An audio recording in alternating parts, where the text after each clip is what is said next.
listening to the Propanefitness Podcast, your ultimate resource for fat loss and muscle gain, with none of the gimmicks. With your hosts, Yusuf and Johnny. Simple rules, dramatic results. I think we are now recording. Let me just check. Scobie, say something. Scobie, say something. Is there a setting for like cardioid or linear and stuff? Cardioid? Yeah. Is there a setting for cardioid?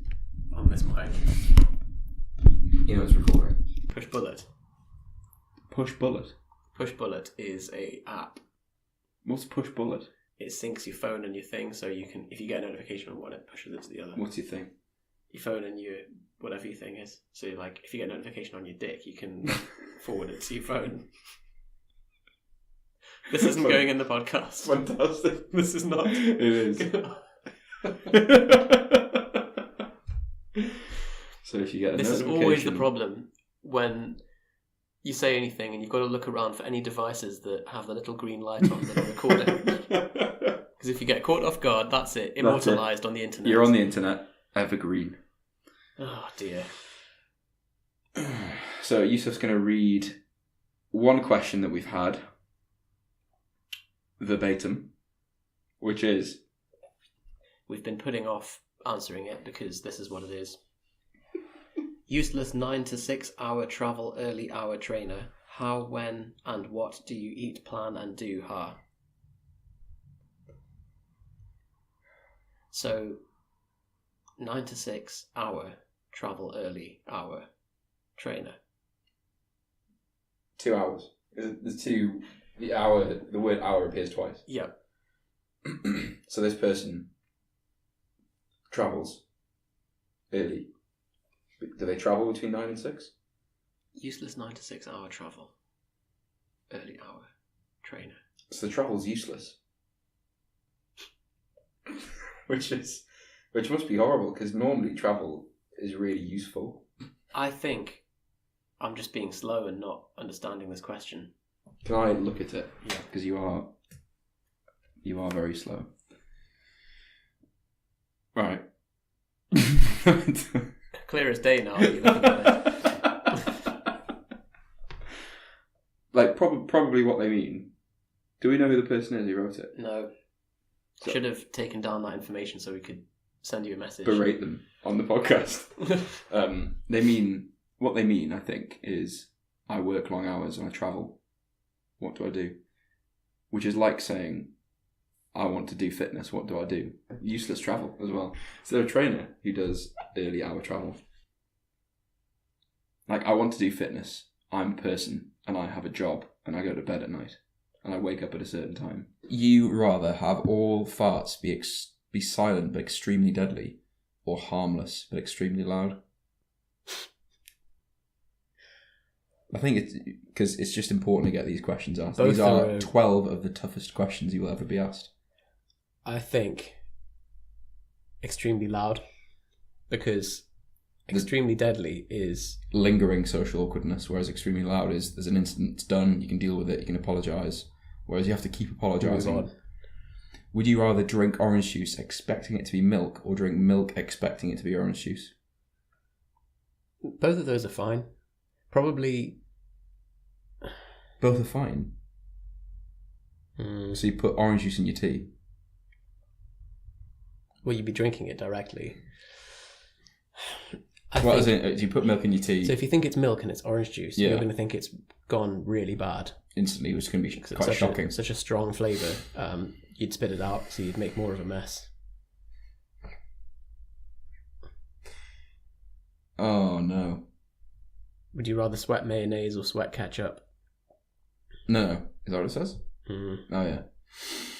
Mayonnaise. Oh, no. I think ketchup. Because mayonnaise looks like it could be some weird bodily fluid, whereas ketchup's either going to be ketchup or blood. If it's blood, people are going to be instantly concerned for your safety. If it's ketchup, it's weird anyway. If it's mayonnaise, I think people just wouldn't know what to think. Mayonnaise looks like pus, sebum, or semen. All three are pretty horrible. What was the second one? Sebum. Sounds like something you go and see at the Sea Life Centre. Would you rather step on a piece of Lego barefoot every day for a week? Yeah. Or get a single paper cut between your toes? Lego every day. Really? I don't know what... I mean, have you heard that thing about if you lose a bet, your friend slaps you either 10 times now or 5 times over the course of a year at a time of their choosing? So... I'd take it 10 times now. Really? Yeah. Just grit and bear it rather than... because it's the same thing, isn't it, with the... You might be having a bad day in August next year. And bang! Yeah, what was that for? It was I forgot. One of my 5. Would you rather be a little bit too hot or a little bit too cold all the time? I'm always a little bit too hot. So you would rather be a little bit too cold? You're a little bit too hot now? That's propane problems. Yeah. You're too hot now? I'm quite a thermic person. We may actually... this is probably a good chance to discuss something, a problem that I once had. The thermic breakfast? Yeah. I think we talked about that. We may have discussed it on an old podcast, but just as a reminder, I was invited to go and stay with my friend, 2.5 hour train journey away for 2 days. So, first thing that you need to do, clear out all of the perishables in your fridge. Yeah. So that's obviously the number one next action task when you're invited away. So that involved eating about 1 kilogram of beef, 1 kilogram of swede and cabbage mixed together, and some other leftovers. So it was a very high protein and thermic breakfast. And it was a hot day. I was wearing moleskin trousers. Had to go and sit. Which I think is a topic in and of itself, but we'll let that go. So had to go and get a train in the sun, really hot, full train, sweating my absolute face off. When you say full train, you don't mean like you really got on the train. You mean the train was full. The train was occupied. Right. All of the seats were full. So very hot by the time I arrived. Thermic breakfast really starting to kick in, like getting your sweat on, very uncomfortable. My friend picked me up from the station. Oh, hey, do you want to come and see the hospital that I'm working at? Okay. 45-minute walk detour. Got into the hospital. I'm just going to go to the toilet. Went into the toilet, took off all my clothes, stood there for 20 minutes or so just to try and cool down. The problem is, she weighs about 50 kilos, so for her, walking just ain't no thing. But there I was, struggling. You were heavy at the time, weren't you? You were 80 plus. I think so, yeah. And 80 plus, along with a thermic breakfast. So I ended up breaking her rib later that night. Not as a consequence of this whole situation, but... Are you going to explain? I feel like that was a karmic repercussion of what she put me through. I think you should explain how the rib was broken. Right. Because I think everyone will be thinking probably a spectrum of things. That's true. I think it's important we need to clarify, especially if people are going to unsubscribe, because I'm just going around breaking people's ribs. I like to think that I'm a nice person. However, I tried to do a handstand on her and fell like head first, torpedo into her rib, and now it's still broken. Like it was still like prominent. If you feel her rib, she's got a bit that sticks out. You only admitted that part of it to me 2 days ago. Right. I do feel very bad about it. So Sadie, if you're listening, she actually listens to the Propane podcast. So if you're listening, I'm sorry. Press charges, Sadie. Press charges. If you want any help with that, drop me a message and we'll... Thanks, Johnny. No problem. You're just going to run a Facebook ad to that as well. So speaking of Facebook, this morning we wrote the most macro-friendly place to eat out is blank. And somebody, James Jones, hilarious James, who's actually interviewed us in the past, has written your mum. I see what he's done. 2 likes there. How clever. How very clever, James. Everyone else has written sensible suggestions. Weatherspoons, Carvery, Cafe. Carvery? Your mum. There's been a reply. Carvery is quite a macro-friendly place. You get to choose what you want. You get to choose the amounts. Well, thanks for that, James. Mate. Not going on your podcast again. Something else related to Yusuf and beef that I found really funny was we were in Longhorns the other evening, and Longhorns is also a carvery type place. It's like a barbecue, like a American. A place that you eat that gives you meat to eat. Quite a lot of restaurants. I'm looking up there to see if they've got. It's a barbecue. It's a restaurant company, a steakhouse. Self-described. Yeah. Okay. So anyway, we both ordered a. What's it called? Like a plate. 2 meat tray. So I got a 3 meat tray. You've got a 2 meat tray, and then you get 2 sides with said meats. So we both ordered. I did. The guy we were with both ordered 3 meats and both got beef brisket. No, hold on. I'm murdering this. Did you get beef brisket? I got beef brisket and chicken wings. 2 meat tray. Johnny got 3 meats, but each individual portion of his 3 meats was larger than each of my individual portions. If anything, may have even been more than the sum of my whole paid more meat. than you. Yeah, but the extra, the premium that you're paying is for an extra portion of meat, not for you're generally inferring, more you're food. inferring that. Yeah. So anyway, Yusuf stops the waitress and says, "Excuse me, have I received the normal amount of brisket, or does Johnny have the normal amount of brisket?" So she then took that as a challenge. Went to the kitchen. This was quite late. Went to the kitchen, obviously got the remainder of the beef brisket that they'd cooked for the day. Remainder in the building, so... And gave it to Yusuf. The brilliant part of this is he gets to the end and pretty much everything on the additional plate that he'd asked for he couldn't finish. So then asked for it to be packaged up in a little paper bag that he had to carry around with him for the rest of the evening. Well, took it home and then ate it the next day. When you're given a choice between one sliver of beef or the rest of the meat in the building, you can't, like, yes, fine, if the chef is mocking you by giving you much more. Well, but the amount you initially received by just not eating was plenty. It was 1 piece, folded over. It looked like 2 pieces. Did you go into the additional beef? I did. Did you? On the night, but there was still obviously a lot left because they... Right, you want more beef? They gave you so much beef. Well, you gave him beef. So, moral of the story. What was that? Don't know. It's all right. Moral of the story is, don't go for dinner with Yusuf. Anyway. That's the moral. Moving on to the subject for today, which is getting lean. So you may have seen Johnny's article on why I stopped caring about leanness, or why he stopped caring about leanness. This is just something that we wanted to discuss because we've been there, we've been pancreas lean, and it just wasn't satisfying. It got to the point where it was just impacting on all other aspects of our life. Like, you wouldn't be able to go out to Longhorns and have a pile of beef because you'd be too worried about your macros, about the fact about having too much beef, whereas you had the opposite problem. Exactly. I think we have discussed this particular thing before on a podcast, but the question... 22, I think. Nice. I might be completely wrong. Is that just a feeling you have? Yeah. Oh, right, okay. I think we were asked a question, weren't we, about how you actually action that. Like, how do you stop caring about leanness? Which is a harder question to answer than just, what do we think about getting lean as a goal?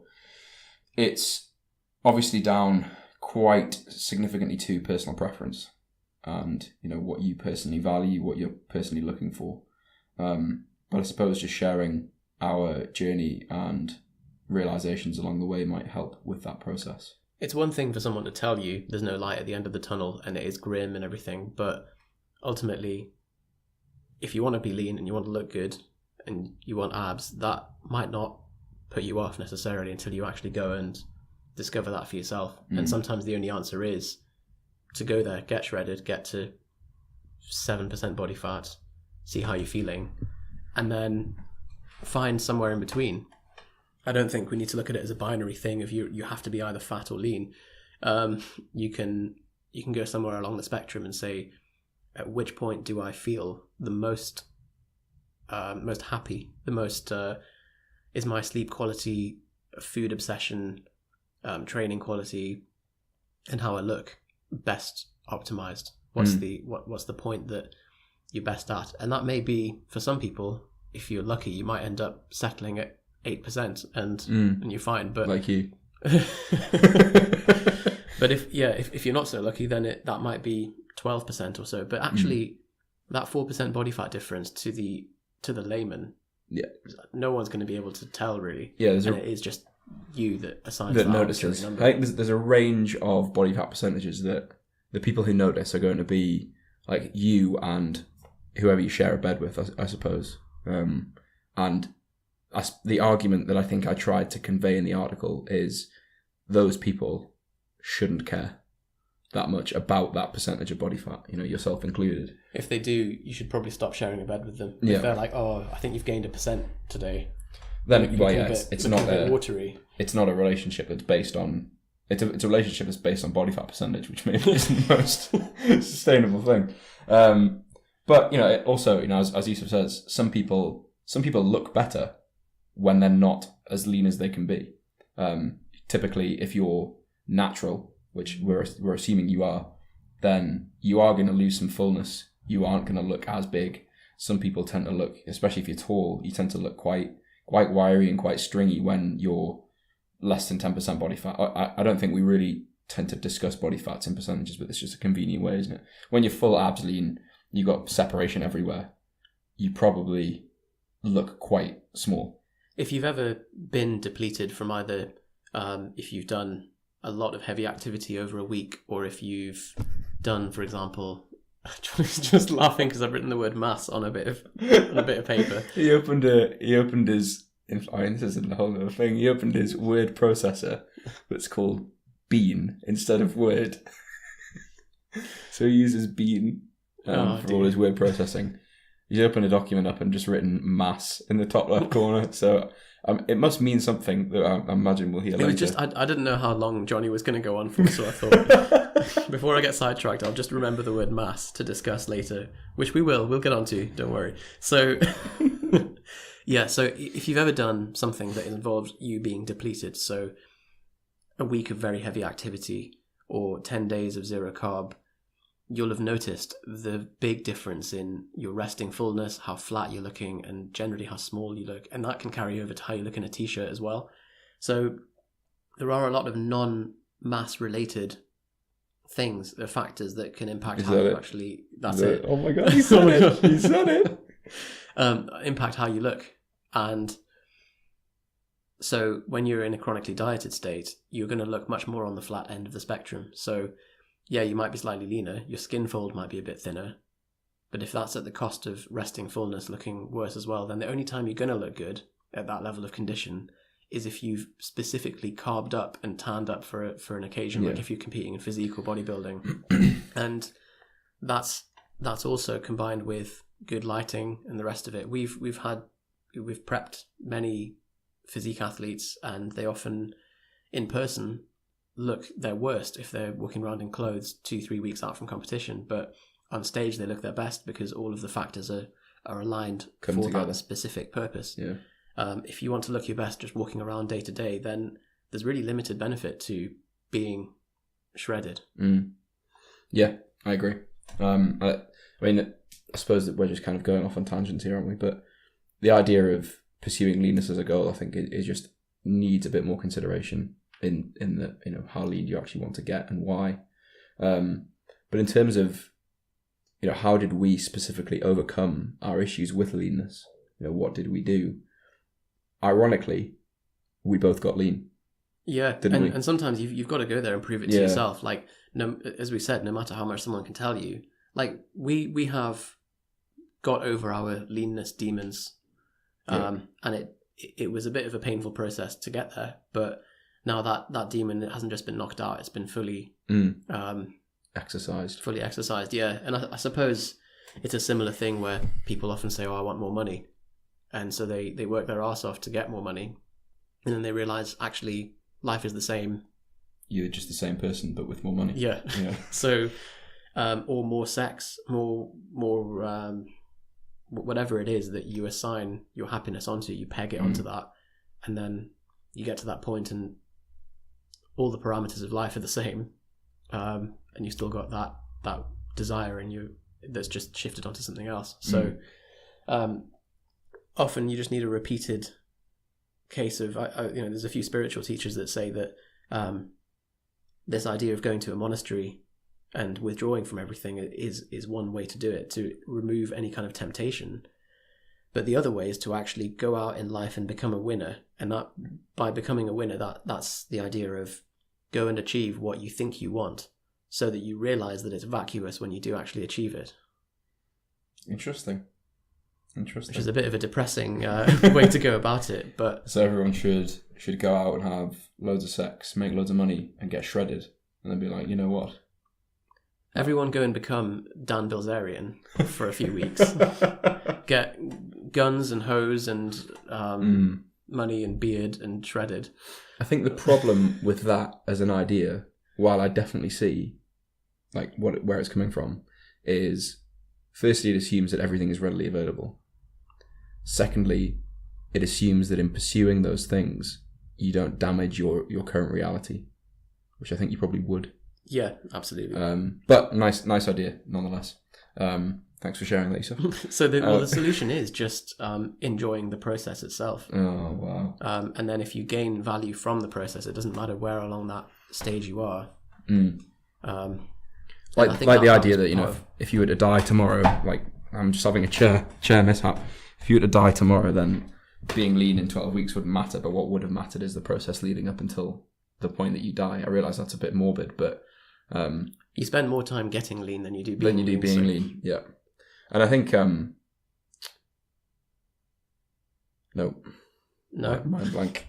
But It's so annoying when it happens. that is partly as well how Johnny's remembered. Don't have to bail him out this time.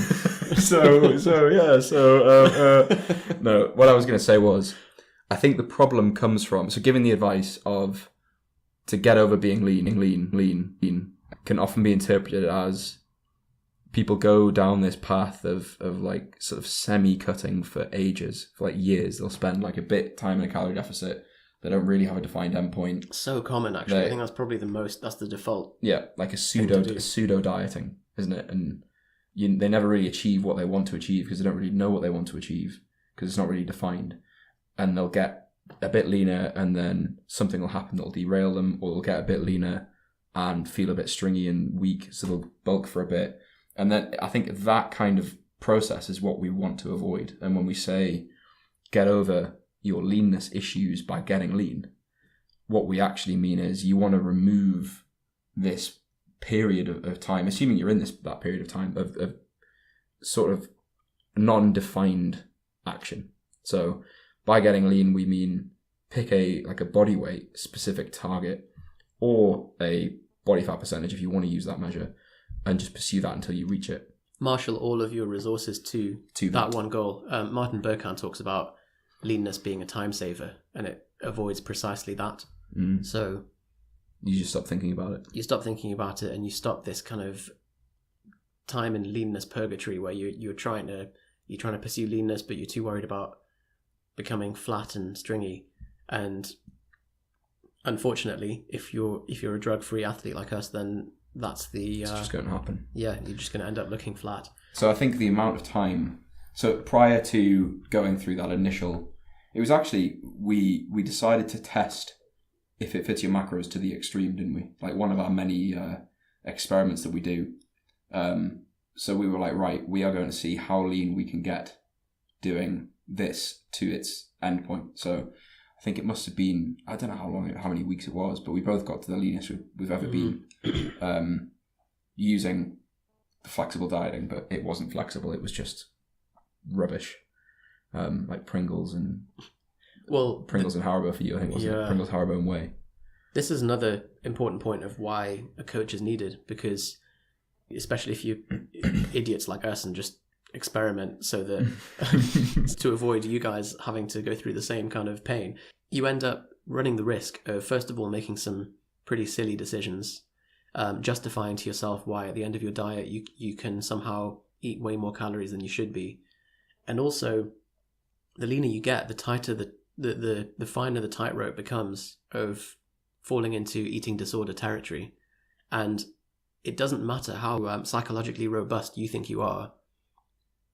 The eating disorders come about from being lean as a physiological result. There is a qualitative change in your neurotransmitters and your general relationship with food.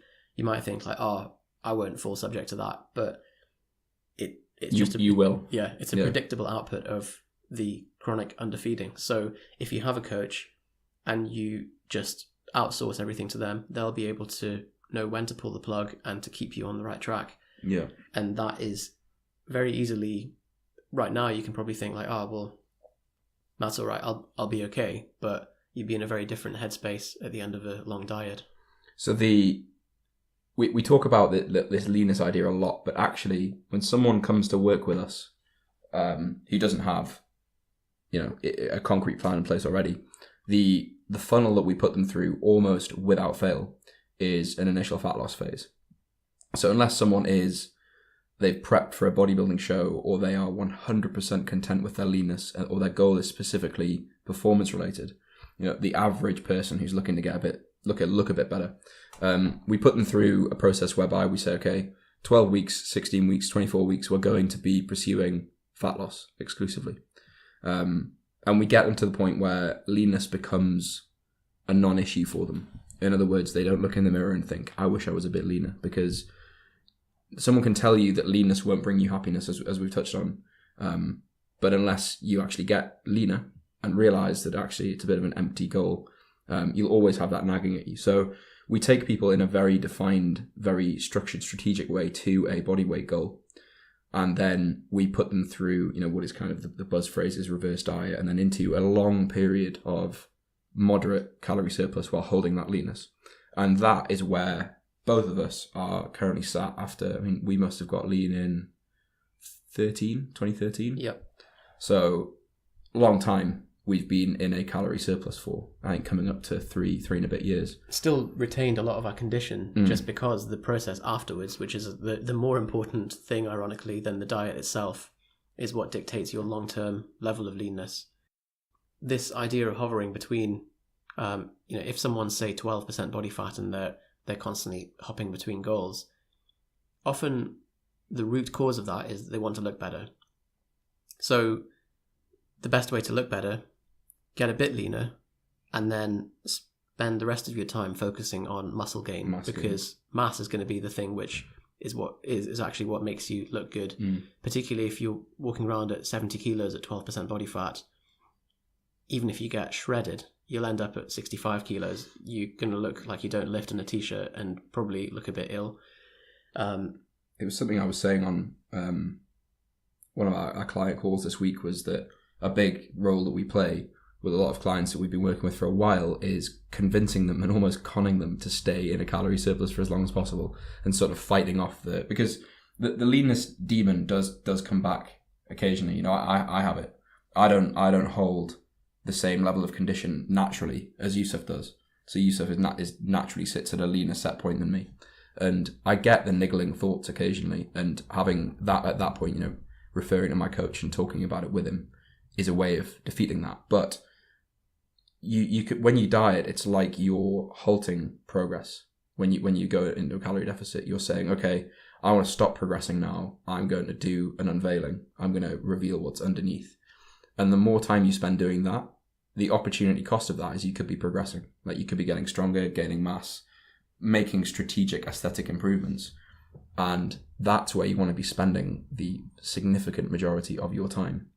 This is why we know that if someone is going to be spending a significant period of time in a surplus, they have to be so happy with their leanness that we actually would always rather that you overshoot a little bit with how lean that you want to get at the start, so that you have a buffer for when you go into a mass phase. And we're not talking about bulking, like that's or fulking, that's a stupid idea. But there is an inevitable amount of fat gain when you reverse up into a surplus, and that will plateau. But it's always a bit scary when you go from end of a diet into a reversal, because there's going to be some essential body fat that just comes up and then plateaus again. So That's why going leaner than you're happy with and then having that buffer allows you a bit more mental space to then continue with an off-season approach for. And that's going to help with your training quality, your general sense of self, how happy you are with your condition, and set you up for the long term.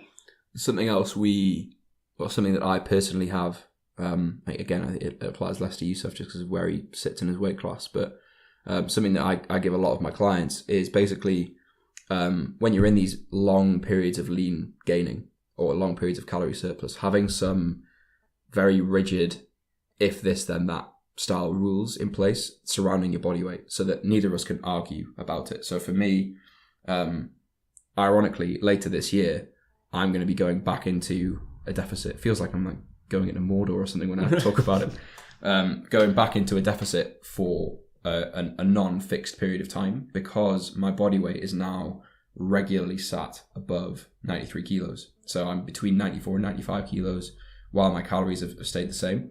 And that's been gradually edged up from 2013 when I started at around 87, 88 kilos. So you can see over 3 years, my body weight's edged up very slowly. And that's not all going to be lean weight. It's not all going to be lean mass. There'll be a lot of... Why don't you just go in the 105, Johnny? Just deadlift 400. I could obviously move up weight classes, but I think when you see people like Lane Norton who are in bodybuilder condition in the 93s, you think, well, I might as well try and improve my condition where I am. You know, my body composition could be a lot better at 93 kilos. And I typically don't have to water cut or diet or anything, but that's going to start becoming something that I have to do consistently, and I want to avoid that. So that's an additional constraint that luckily, unless you are a competitive powerlifter, you won't have to deal with, or unless you're a competitive powerlifter and you're at the high end of, or your dangerous levels above your weight class that you're intending to compete in. So that does throw another smaller spanner in the works, but it's not insurmountable. But I do think that having a cap for your weight, because some people, especially if you're trying to manage it yourself, leaving weight gain unchecked can sometimes mean that you end up being 5, 6, 10 kilos over, and you're at this position where it's so hard. I'm now going to have to actually go back into a deficit. You've been so traumatized by the last time you were in a deficit that you don't want to do it again. So you probably hear of these ideas of like mini cuts where people, in a 3 or 4 year surplus period will drop back into periods of 4 or 6 weeks of deficit to just check their weight gain. But I think the key point that I'm trying to labour here is that, yes, I'm going to be dieting again, but it's after 3 years of surplus. And the only reason that I was able to have such a productive period of training where I've added so much strength and size is because I got lean first. And ironically, getting lean first completely removed this niggling background constant desire that maybe I'll be a bit leaner, maybe I should diet this time. Or so what would have happened if you still had that background demon over the last couple of years? I would have, but prior to that, I was doing short periods of surplus, short periods of cutting. My weight had stayed the same, my strength had stayed the same for 3 or 4 years prior to that. So you probably would have still been about 90, 89 kilos. I'd probably be somewhere around the same weight I am, but at a worse body composition and with nowhere near the strength. And worse lifts. Right. So it's like the idea that, the time's going to pass anyway. In pursuing leanness or in trying to stay leaner, you would have ended up stymieing your own progress. So I think the idea of trying to stay lean while getting bigger or while getting stronger, the only way to actually do that is to be lean first. People panic about calorie surplus, but the only reason they panic about it is because they're not lean enough. They're uncomfortable with how lean they are right now. And if you've had your diet and your reverse diet managed properly, you should be able to get to the point where you're eating maintenance and you look the same. You should look very, very similar to the end of your diet than when your calories are where they should need to be. I can't put a price on the mental release that you're given if you just rather than having to manage the whole thing myself, just being able to just hand all those decisions over. All I had to do was eat and train. And then just worry about my own clients. And that can always be done from a much more objective place than when it's yourself. So it was really valuable. This sounds like a sales pitch, but it isn't. It's Well, literally it's a us. sales pitch for hire a coach. It doesn't have to be Yeah, us. it doesn't have to be know. us. You might think we're a bunch of twats. Like that's fine. Well, I mean, we are. Yeah. But yeah, I think try to do these things yourself is very stressful. So even if it's just getting a friend to look over what you're doing or help you make decisions that are objective. If, like, let's say you listen to this podcast today and you're like, you know what, they're right. I've spent 2 years messing around. I've not been as lean as I want to be. I'm kind of like flinching against being in a proper surplus because I resist getting less lean. Nothing's ever going to change with your thought process. You're still going to think that way now, in 6 months, in a year. So it's only when someone actually enters your world, looks at the information for what it is and goes, you know what, maybe you need to do this instead. Are you going to be able to truly let go of these underlying beliefs? Because I think they had a rigid hold of us for the majority of our training career. And it held us back pretty badly. It wasted a lot of our time in terms of training. I suppose you do learn some things. It was a useful lesson to learn. I wouldn't exchange it for anything, because otherwise you'd just be operating on hearsay. So sometimes, you do have to just go and learn the lesson yourself, unless this podcast has convinced you. Because I also think hiring a coach without having any experience, you sometimes don't get the same thing out of it because you lack the realization that it still needs a lot of work from your end. If you see what I mean, that people think that they hire someone and it's just going to happen for them. I think that's more of the motivation behind someone hiring like a personal trainer. They're wanting a cheerleader for their training sessions rather than an overview, a sat nav really, and then that just takes them to their goal, and they have to just do the actual. Yeah, you still need an engine and a car that you can actually drive before the sat nav is useful. And I think a lot of people pay a PT to make them feel better, unfortunately. Yeah. Cool. So that's it for episode 40, Propane Fitness Podcast. If you want to hear the show notes, or you want to see the show notes rather, if there's anything in this episode that's struck a chord and you want to go back and listen to it, go on the website. All of the show notes are on there, and also you can subscribe on iTunes, Android, Stitcher, and the episodes are also available on YouTube too. If you could leave us a review as well, that would be bloody lovely. Brilliant. Yeah. And of course, download our free ebook to get access to basically when these podcasts are released.